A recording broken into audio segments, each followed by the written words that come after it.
चलिए आज की इस वीडियो में हम डिस्कस करेंगे संधि। संधि किसे कहते हैं, बचपन से पढ़ते आ रहे, बट अभी एग्जाम के पॉइंट ऑफ व्यू से जल्दी जल्दी क्विक रिवीजन करेंगे। ओके, तो संधि किसे कहते हैं बेटा? दो वर्णों के मेल को क्या कहते हैं? संधि। ठीक, या आप लिख सकते हो दो अक्षरों के मेल को क्या कहते हैं? संधि। अक्षर वर्ण सब एक ही है, ठीक है। या आप बोल सकते हो दो वर्णों के मेल से जो परिवर्तन उत्पन्न होता है उसे हम क्या कहते हैं? संधि। जैसे कि नारी प्लस ईश्वर, तो क्या बन गया? नारीश्वर। होपफुली आपको समझ में आ रहा होगा। अब देखते हैं हम संधि के भेद। संधि के भेद कितने होते हैं? 3। स्वर संधि, व्यंजन संधि और विसर्ग संधि। स्वर संधि के भी भेद होते हैं बेटा 5। ठीक है, स्वर संधि के भेद कितने होंगे? 5। कौन कौन से? जैसे कि आपको दिख रहा होगा, दीर्घ स्वर संधि, गुण संधि, वृद्धि संधि, यण संधि और अयादि संधि। दीर्घ स्वर संधि का एक बहुत ही अच्छा एग्जाम्पल है राम प्लस अवतार, तो हो गया रामावतार। ठीक, गुण संधि का क्या हो जाएगा? जिसमें कि आपके सिंगल मात्रा हो, है ना। जैसे कि हम बोले कि अपन ले लेते हैं महा प्लस ईश, तो क्या हो गया? महेश। ये गुण संधि का हो गया, सिंगल मात्रा हो गई। उसके बाद आता है वृद्धि संधि, नाम से समझ में आ रहा है, जहां पर वृद्धि हो, डबल डबल मात्रा है वो वृद्धि संधि। यण संधि, यण संधि में हो जाएगा बेटा कि कुछ आधे वगैरह शब्द जैसे आधा आधा य, तो वो यण संधि का एग्जाम्पल हो जाएगा। अयादि संधि, अयादि संधि हम कह सकते हैं कि जब इसमें ए की, आई की, ओ की और औ की मात्रा नहीं आती, तो कौन सी संधि कहलाती? अयादि।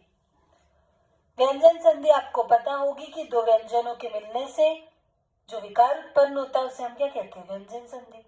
विसर्ग आपको पता है कि विसर्ग संधि बाद में जो अपन दो डॉट डॉट लगाते हैं ना, विसर्ग, विसर्ग संधि।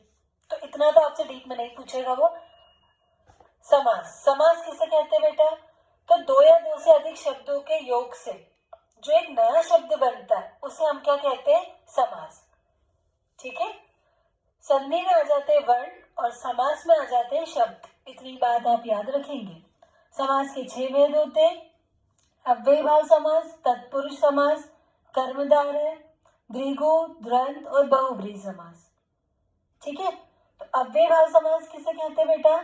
जिसमें प्रथम पद क्या होता है? प्रधान होता है। ठीक है, और जिसमें लिंग वचन कारक का कोई प्रभाव नहीं होता उसे हम कहते हैं अव्ययीभाव समास। जैसे क्या समझे आप? जैसे कि अपन बोल सकते हैं प्रति प्लस वर्ष, इसमें कोई लिंग आया क्या? नहीं। कोई वचन हुआ क्या? नहीं। कारक? नहीं। तो कौन सा समास है ये? अव्ययीभाव। तत्पुरुष समास की बात करें तो तत्पुरुष समास में क्या होता है बेटा? कारक होते हैं। कारक चिन्ह अपन ने भी पढ़ा था ना, कर्ता ने कर्म को वगैरह वगैरह जो भी पढ़े थे। तो तत्पुरुष समास में जैसे कि आ जाए रसोई घर, तो रसोई के लिए घर, तो इसमें जो के आ गया तो कौन सा समास हो गया? तत्पुरुष। कर्मधारय समास की बात करें तो कर्मधारय में हम विशेषता बताते हैं, उससे हम क्या कहते हैं? कर्मधारय। जैसे कि हम बोले नीलकमल, नीला है जो कमल, तो कर्मधारय समास हो गया। द्विगु, नाम से समझ में आ रहा है, द्विगु समास में क्या होता है कि संख्या के बारे में बात चलेगी। जैसे कि चौराहा, 4 हो गया।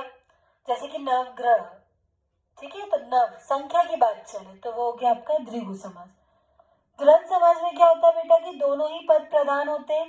जैसे माता पिता, राधा कृष्ण, रात दिन, दोनों ही क्या इंपॉर्टेंट है। रात नहीं होगी दिन कहाँ से हो जाएगा? दिन नहीं होगी रात कहाँ से हो जाएगी? ठीक। बहुब्रीहि समास में क्या होता है कि एक नया ही शब्द मिलेगा आपको, एक नया ही पद मिलेगा। जैसे कि पीतांबर, अर्थात पीला है अंबर। अब पीला है अंबर तो ओके, लेकिन क्या हो गया? ये श्री कृष्ण के बारे में बात चल रही, तो कुछ एक जो नया मिलेगा आपको पद उसे हम कहते हैं बहुब्रीहि समास। तो फुली आपको समास क्लियर हो गया होगा। अब देख लेते हैं हम रस। रस मीन्स क्या होता है? आनंद। आनंद समझते हैं आप? वही आनंद। चलो, तो रस आनंद समझ में आया। तो काव्य को पढ़ने अथवा सुनने से जो आनंद की प्राप्ति होती है उसे हम क्या कहते हैं? रस। सुनकर या फिर पढ़कर जो भी आनंद आपको मिलता है उसे हम कहते हैं रस। जैसे कि श्रृंगार रस प्रेम का है स्थायी भाव, करुण रस किसका स्थायी भाव है, शोक, शांत रस निर्वेद, हास्य रस हंसी, भयानक रस भय, वीर रस का स्थायी भाव क्या हो जाएगा, उत्साह, विभत्स रस उत्साह, और नहीं विभत्स का क्या होगा, घृणा, रौद्र रस क्रोध, वात्सल्य रस स्नेह, भक्ति रस आपको पता है, होपफुली आपको समझ में होगा ये। अब देख लेते हैं छंद। छंद किसे कहते हैं बेटा, तो कविता में जो हम मात्रा का उपयोग करते हैं, वर्ण का उपयोग करते हैं, आदि का उपयोग करते हैं और यति का उपयोग करते हैं, उसी को हम क्या कहते हैं, छंद। ठीक, तो ये तो आपसे पूछेगा नहीं वो, बट फिर भी थोड़ा सा आपको पता होना चाहिए। बात कर लेते हैं अलंकार की। अलंकार किसे कहेंगे, तो काव्य की शोभा बढ़ाने वाले तत्वों को क्या कहते हैं, अलंकार। किसकी शोभा, काव्य की।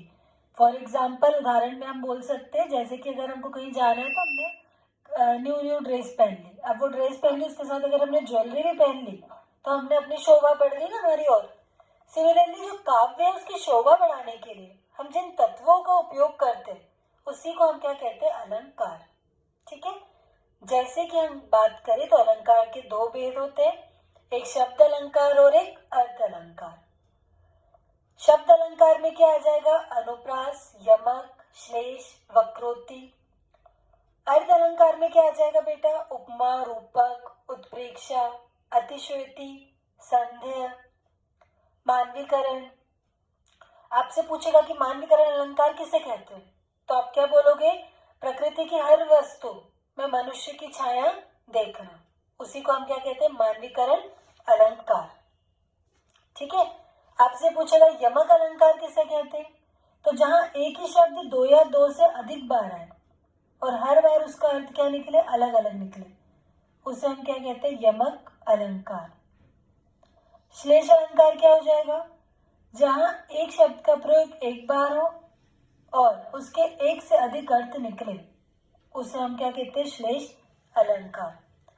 यमक में क्या हो रहा था कि एक ही शब्द का दो या दो से अधिक बार उपयोग हो रहा था और हर बार उसका उपयोग अलग हो रहा था। ठीक है, श्लेष अलंकार में एक शब्द का एक बार उपयोग होगा लेकिन उसका जो अर्थ होगा वो एक से अधिक बार निकलेगा, उसे हम क्या कहते हैं, श्लेष अलंकार। वक्रोक्ति अलंकार क्या होगा, जब किसी व्यक्ति द्वारा कहे गए शब्द का अर्थ दूसरा व्यक्ति क्या कर ले, जानबूझकर दूसरा अर्थ निकाले, उसको हम कहते हैं वक्रोक्ति अलंकार। उपमा अलंकार, जब हम किसी की कंपेयर करें, किसी को तुलना करें किसी की, उसे कहते हैं उपमा अलंकार। जैसे कि हम बोले चांद सा सुंदर चेहरा, तो चांद तो ओके बट सा लग गया ना, तो उपमा हो गई। रूपक अलंकार, जहां पर हम क्या कर रहे हैं, उपमा में उपमान का आरोप हो या उपमा का ही अपमान हो, उसे हम क्या कहते हैं, रूपक अलंकार।